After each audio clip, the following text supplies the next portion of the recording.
So here let's find real roots of the polynomial x cubed plus 2x squared minus 5x minus 6. Okay, so it's a third degree polynomial, so we know that we're going to have three roots here. Okay, so how do we know where to begin? Okay, so we can use the rational zeros theorem, which means we're going to get our p, okay, which are all the factors of the last number here, the constant term, right? So what are the factors of 6? It's 1, 2, 3, and 6, right? All of these numbers, okay, multiply into 6. Okay, q then would be all the factors of the first term, right? The leading term here is just 1.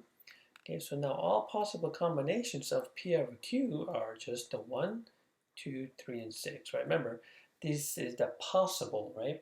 These are all possible rational roots. Okay.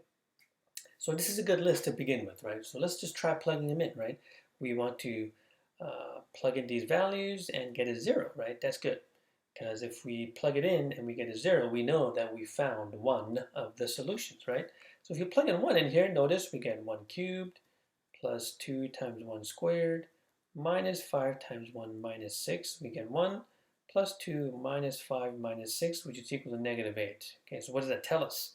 It tells us that 1 is not one of the solutions here. Okay, so we'll keep moving along here, and f of negative 1.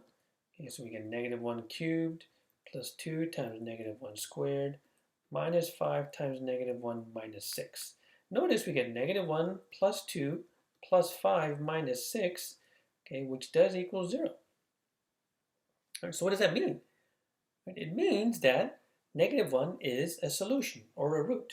Okay, so now that we've found a root, we should go right into synthetic division.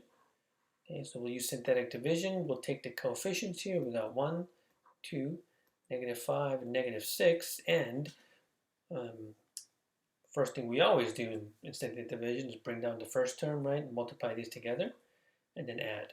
Multiply these together, and then we add.